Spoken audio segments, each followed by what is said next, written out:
അധ്യായം 8. മനുഷ്യജന്മത്തിൻ്റെ പ്രാധാന്യം. സായിബാബ ഭിക്ഷയാചിക്കുന്നു. ബായാജബായിയുടെ സേവനം. സായിബാബയുടെ ആവാസം. കൃഷ്ണചന്ദിനോടുള്ള ബാബയുടെ സ്നേഹം. മനുഷ്യജന്മത്തിൻ്റെ പ്രാധാന്യം.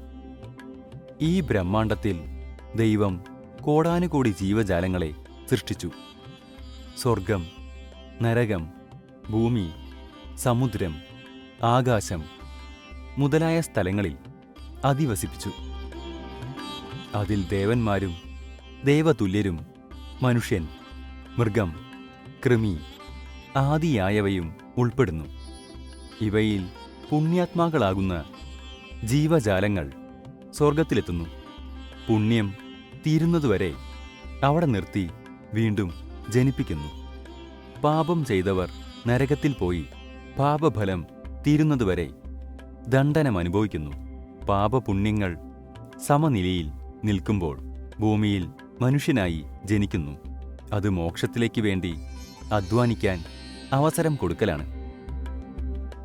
അങ്ങനെ പുണ്യബന്ധങ്ങൾ മുറിഞ്ഞു പോകുമ്പോൾ മോക്ഷസിദ്ധി കൈവരുന്നു. ആത്മാക്കൾക്ക് പുനർജന്മം കർമ്മഫലത്തിനനുസരിച്ചിരിക്കും. മനുഷ്യ ശരീരത്തിനുള്ള പ്രത്യേക വില. എല്ലാ ജീവജാലങ്ങൾക്കും ഭക്ഷണം, നിദ്ര, ഭയം, ലൈംഗിക ബന്ധം എന്നീ 4 കാര്യങ്ങൾ പൊതുവിലുള്ളതാണ്. മനുഷ്യന് ഇതിനു പുറമെ ജ്ഞാനമെന്ന പ്രത്യേക ഗുണം കൂടിയുണ്ട്. അതുകൊണ്ട് ദൈവതത്വം മനുഷ്യജന്മത്തിന് മാത്രം അറിയാൻ കഴിയുന്നു. അതു കാരണമാണ് ദേവന്മാർ മനുഷ്യരിൽ അസൂയാലുക്കളായി പൂർണ്ണത പ്രാപിക്കാൻ മനുഷ്യജന്മം ആർജിക്കുന്നത്. ചിലർ പറയും, അഴുക്ക്, കഫം മുതലായത് നിറഞ്ഞ് നാശോന്മുഖമായും രോഗം, മരണം ഇവയ്ക്ക് വിധേയമായും ഇരിക്കുന്ന മനുഷ്യ ശരീരത്തേക്കാൾ മോശം മറ്റൊന്നില്ലെന്ന്. ഏറെക്കുറെ ഇത് ശരിയാണെങ്കിലും ഇതെല്ലാമായാലും അതിൻ്റെ പ്രത്യേക വില മനുഷ്യന് ജ്ഞാനം സമ്പാദിക്കുവാൻ കഴിയുന്നു എന്നും ആ ജ്ഞാനം കൊണ്ട് ദേഹം ക്ഷണികവും നാശോന്മുഖവുമാണെന്ന് ബോധ്യം വന്ന് വിരക്തിയുണ്ടായി സത്യമിഥ്യാ വിവേചനം ചെയ്ത് ദൈവസങ്കല്പമുണ്ടാക്കാൻ സാധ്യമാവുന്നത് എന്നുമാണ്. അപ്പോൾ ശരീരം വൃത്തികെട്ടതെന്ന് പറഞ്ഞു തള്ളിയാൽ പരബ്രഹ്മജ്ഞാനത്തിന് സാധ്യത നഷ്ടപ്പെടുകയും ശരീരം തന്നെ എല്ലാമെന്ന് വെച്ച് അതിനെ താലോലിച്ച് സുഖേച്ഛുവായാൽ നരകത്തിൽ പോക്കും ഫലവത്തായിത്തീരുന്നു. ശരിയായ മാർഗം ശരീരത്തെ അവഗണിക്കുകയുമരുത്, താലോലിക്കുകയുമരുത് എന്നതാണ്. ഒരു യാത്രക്കാരൻ പ്രാപ്യസ്ഥാനത്തെത്തി മടങ്ങിവരാൻ താൻ യാത്ര ചെയ്യുന്ന കുതിരയെ എങ്ങനെ ശ്രദ്ധിക്കുന്നുവോ അപ്രകാരം ശരീരത്തെയും കരുതി രക്ഷിക്കേണ്ടതാണ്. അത് പൂർണ്ണതയും ആത്മജ്ഞാനവും സമ്പാദിക്കുവാനുള്ള യാത്രയിലേക്കുള്ള കുതിര എന്ന പോലെ കരുതിയാൽ മതി. ദൈവസൃഷ്ടികൾ പലതിനും ദൈവത്തിൻ്റെ പ്രവൃത്തിയെ മനസ്സിലാക്കാൻ കഴിയില്ല. അപ്പോൾ പ്രത്യേകതരം സൃഷ്ടിയായി മനുഷ്യനെ സൃഷ്ടിച്ച് വിവേകം കൊടുത്തു. മനുഷ്യൻ കാര്യം മനസ്സിലാക്കി ദൈവപ്രഭാവം അഭിനന്ദിച്ചപ്പോൾ ദൈവം തൃപ്തിപ്പെട്ടു. അപ്പോൾ മനുഷ്യജന്മം സിദ്ധിക്കലോ പ്രധാന കാര്യം തന്നെ. അതിൽ ബ്രാഹ്മണനാവുന്നത് അതിലും പ്രധാനം. അതിലും പ്രധാനമാണ് സായിബാബയുടെ പാതാരവിന്ദങ്ങളിൽ ആത്മാർപ്പണം ചെയ്യാൻ കഴിയുന്നത്. മനുഷ്യൻ അധ്വാനിക്കേണ്ടും വിധം. ജീവിതം ക്ഷണികമെന്നും മരണം ഏതു സമയവും വരാവുന്നതാണെന്നും മനസ്സിലാക്കി ജന്മമെടുത്ത് ഉദ്ദേശസാധ്യത്തിനു വേണ്ടി ഒട്ടും താമസിക്കാതെ പ്രവൃത്തി ഏറ്റെടുക്കുക. അതിനുള്ള വെമ്പൽ വിഭാര്യൻ പുനർവിവാഹത്തിനും പുത്രനഷ്ടനായ രാജാവ് സർവത്ര പുത്രനെ തിരയുന്നതിലും കാണിക്കുന്ന തരം തിടുക്കം കൂട്ടലിനും വെമ്പലിനും സമാനമാവട്ടെ. മടിയും അജ്ഞാനവും ഉപേക്ഷിച്ച് സദാസമയം ആത്മചിന്തയിൽ ലയിക്കുക. അതിനു കഴിയാത്ത ജീവിതം മൃഗതുല്യമാണ്. മുന്നോട്ടു പോകേണ്ടും വിധം ആത്മജ്ഞാനിയായ ഒരു സദ്ഗുരുവെ സമീപിക്കലാണ് ഏറ്റവും അനുയോജ്യവും വേഗതയുള്ളതുമായ വഴി. മതപരമായ പ്രസംഗങ്ങൾ കേട്ടും ഗ്രന്ഥം പഠിച്ചും കിട്ടുന്നതിൽ നിന്നും എത്രയോ പതിന്മടങ്ങ് ഇത്തരം മഹാത്മാക്കളുടെ സംസർഗത്തിൽ നിന്നും ലഭിക്കും. മുഴുവൻ നക്ഷത്ര സമൂഹങ്ങളും തരുന്ന വെളിച്ചത്തിൻ്റെ എത്രയോ അധിക വെളിച്ചം ഒരേ ഒരു സൂര്യനിൽ നിന്ന് കിട്ടും പോലെയാണ് സദ്ഗുരുവിൽ നിന്ന് കിട്ടുന്ന ജ്ഞാനം. പുസ്തകങ്ങളിൽ നിന്ന് കിട്ടുന്ന ജ്ഞാനവുമായി താരതമ്യപ്പെടുത്തുമ്പോൾ അദ്ദേഹത്തിൻ്റെ ചലനങ്ങളും ലളിത സംഭാഷണവും നമുക്ക് പുണ്യമായ ഉപദേശം തരുന്നു. അത്തരം സംസർഗം കൊണ്ട് ക്ഷമ, ശാന്തി, നിസ്സംഗത്വം, ദാനം, ദയ, മനസ്ഥൈര്യം, അഹംഭാവമില്ലാതാക്കൽ മുതലായവ ശിഷ്യൻ ശീലിക്കുന്നു. അങ്ങനെ ആധ്യാത്മിക മാർഗം തെളിഞ്ഞു കാണുന്നു. സമസ്ത ചരാചരങ്ങളിലും ദൈവത്വം ദർശിക്കുന്നു. ഭാഗ്യങ്ങളിൽ അയാൾക്ക് താൽപ്പര്യമില്ല, നിർഭാഗ്യത്തിൽ പരിഭ്രമവുമില്ല. രാജാവും യാചകനും ഒരുപോലെയാണ് അയാൾക്ക്. ഒറ്റ നോട്ടം കൊണ്ട് യാചകനെ രാജാവാക്കാൻ കഴിഞ്ഞിരുന്ന ഒരു മനുഷ്യാത്മാവ് ഷിർദിയിൽ യാചിച്ചിരുന്ന വിധം നമുക്ക് നോക്കാം. ബാബ ഭക്ഷണത്തിന് യാചിക്കുന്നു. മോളെ, എന്തെങ്കിലും തിന്നാൻ തരൂ എന്ന് സായിബാബ മുന്നിൽ വന്ന് ഭിക്ഷ യാചിച്ച് ഭിക്ഷ കൈനീട്ടി സ്വീകരിക്കാൻ ഭാഗ്യം സിദ്ധിച്ച ഷിർദിയിലെ വീട്ടുകാർ അനുഗ്രഹീതരായിരുന്നു. ഒരു കൈയിൽ ഒരു തകരപാത്രവും മറ്റേ കൈയിൽ ചതുര രൂപത്തിലുള്ള ഒരു തുണിക്കഷ്ണവും ഉണ്ടായിരിക്കും.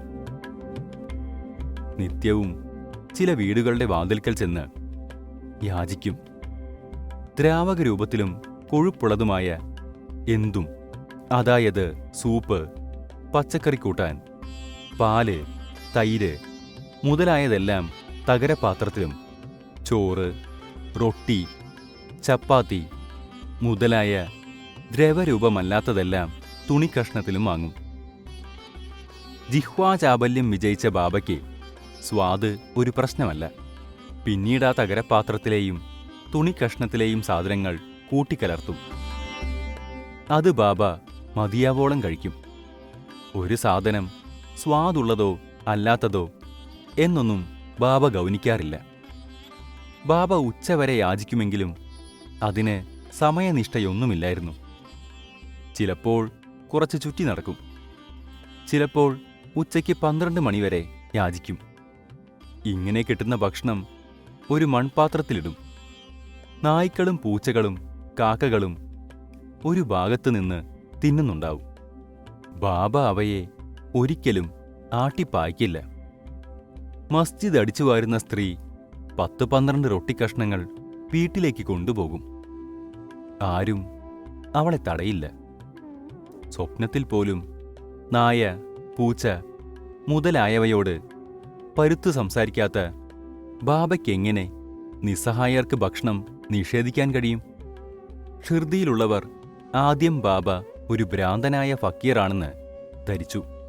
ഗ്രാമത്തിൽ ഭ്രാന്തൻ ഫക്കീർ എന്ന പേരിൽ ബാബ അറിയപ്പെട്ടു. ഒരു ഭിക്ഷാം ദേഹിയായി ജീവിക്കുന്ന ആ സന്യാസിയെ ആരാണ് ബഹുമാനിക്കുക? പക്ഷേ ഈ ഫക്കീർ വളരെ ദയാലുവും ദാനശീലനുമായിരുന്നു. ആ ചുറ്റുപാടിലും ആ ഗ്രാമത്തിൽ അന്നും ബാബയുടെ മഹത്വം മനസ്സിലാക്കിയവരുണ്ടായിരുന്നു. ഒരു ഉദാഹരണം താഴെ കൊടുക്കുന്നു. ബായാജബായിയുടെ നിസ്തുല സേവനം.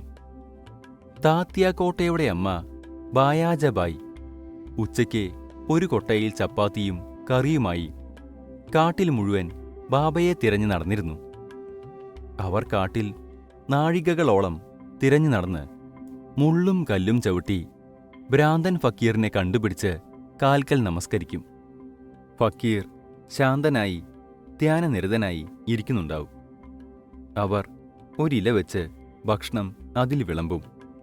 എന്നിട്ട് ബലമായി ബാബയെ തീറ്റും. അവരുടെ വിശ്വാസവും സേവനവും വിസ്മയാവഹമായിരുന്നു. എല്ലാ ദിവസവും അവർ കാട് മുഴുവൻ ഇങ്ങനെ ബാബയെ തിരഞ്ഞു പിടിച്ച് തീറ്റും.